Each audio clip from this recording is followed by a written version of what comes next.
As we gather on this Sunday, we have this wonderful text of Lydia. This wonderful story of this faithful woman that has been lifted up age after age. This woman from Asia Minor in Turkey, who in some fashion has heard of God Most High, the Holy One of the Hebrew people. And perhaps in the midst of her dealings and her tradings in purple cloth and all things purple, she ends up there in the city, where she encounters this man, Paul, outside of the city gate, down by the river. He has been led there by a vision from God and God's Spirit, and Theos, enthusiastic in God.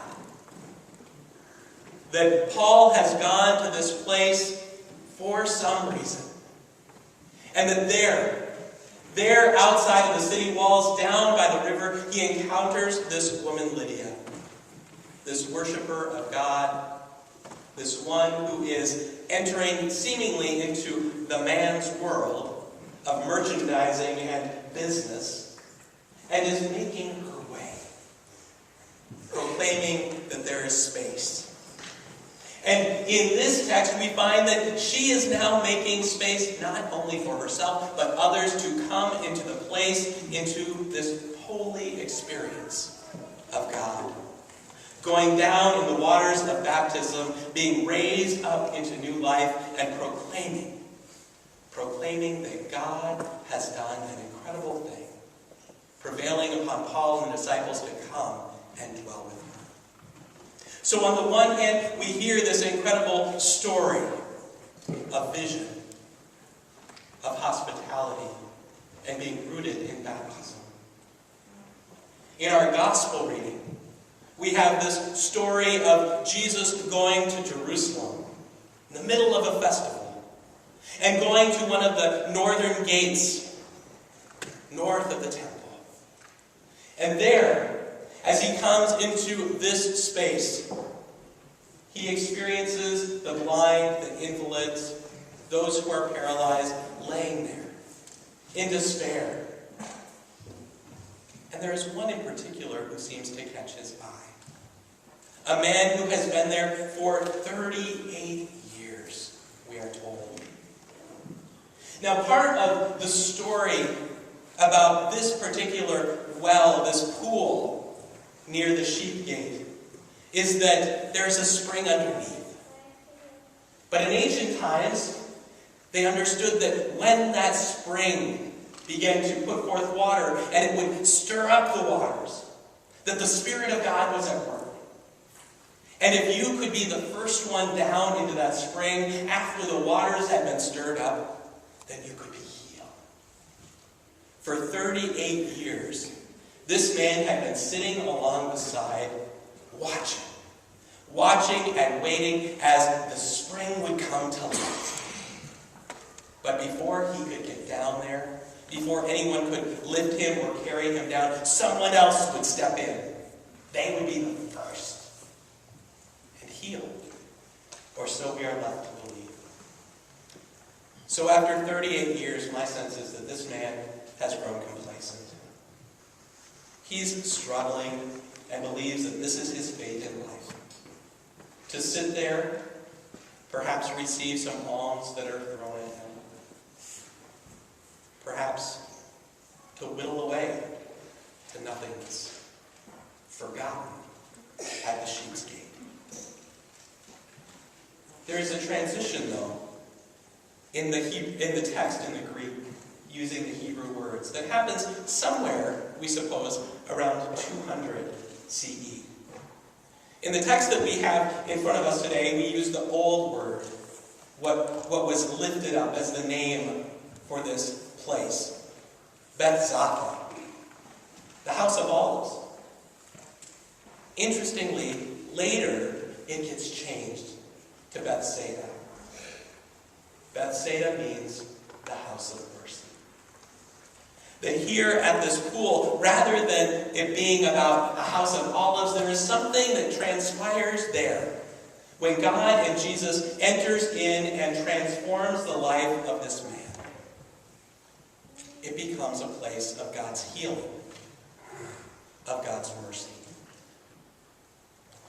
Today we hold these two stories of Lydia, a faithful servant, and of a man stuck in his life, stuck being an invalid. And we look to what is possible when God in Christ enters in, either in Jesus or in the life of a faithful follower. When Jesus steps into the scene in Jerusalem, there is transformation afoot. That this one who has been weighed down with all that life has laid upon his shoulders is now lifted up. And he didn't even have to set foot into that water. Rather, he is told simply to stand up, to walk, to take his mat. He does just that.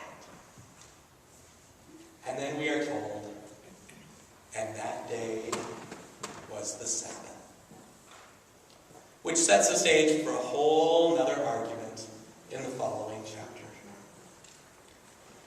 That Jesus puts the life of one ahead of the time that has been lifted up as the Sabbath.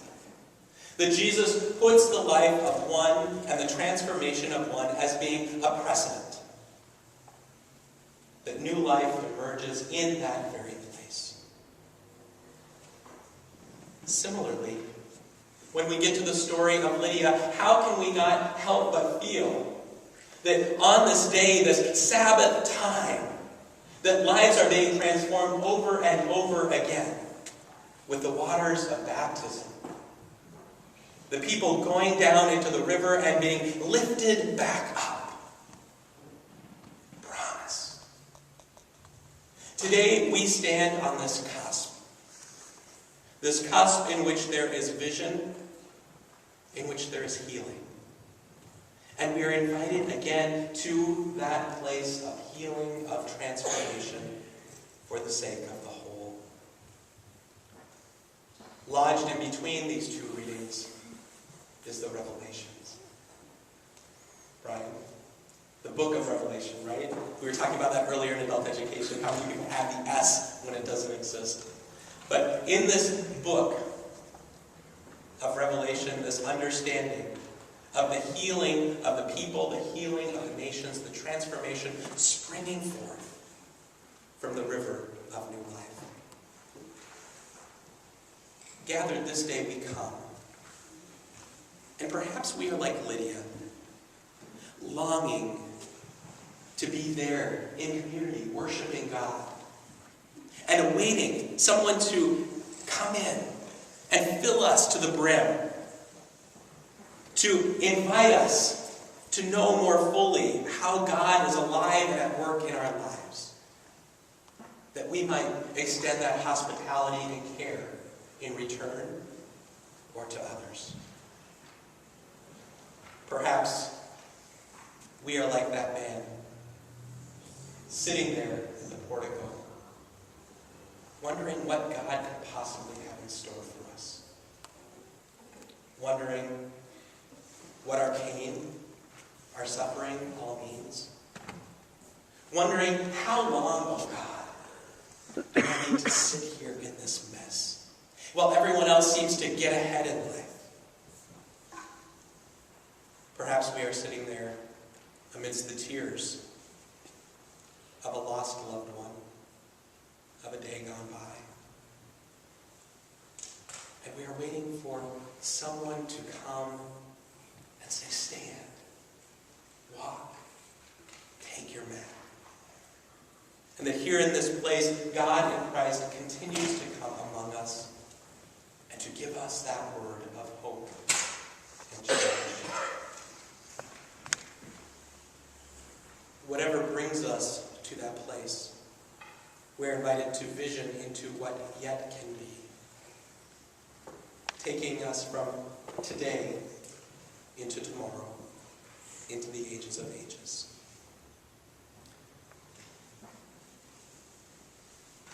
Eight and a half years ago, Calvary was in a very different place. You had an interim minister with you named Lynn Sieg. Worship attendance hovered around 75. There were faithful and committed people. And as a congregation, you called Daniel to be your music minister. Over the course of the last 8.5 years, there has been a lot of work in visioning, of being called in new directions and following God in ways that might make sense. How do we continue to work in the area of being green? How do we speak out and become a living example of racial justice within the ELCA? How do we continue to live into the welcome for LGBTQ individuals? How do we open our doors wider? Engage with the community outside of our doors. Enrich the food shelf. And dwell in new ways. Here at 39th in Chicago. Over the course of the last 8.5 years, incredible things have transpired. And we give great thanks for the work that Daniel has had as part of that. Both in terms of the music ministry, as well as being a constant presence with the Green Team and with racial justice. And now we stand in that place and we ask the question, where is God leading us next? If we are like Paul, being called into a new place, where might that road lead us? If we have been in a place of complacency or comfort, how are we being told today to stand up and walk, to pick up our mat, and go into that next place? Today, we lodge ourselves in the midst of the story for the sake of the whole of God's community. And we give thanks for all of those who break us out in transformation, who walk with us, who come to us and carry us, holding a hand.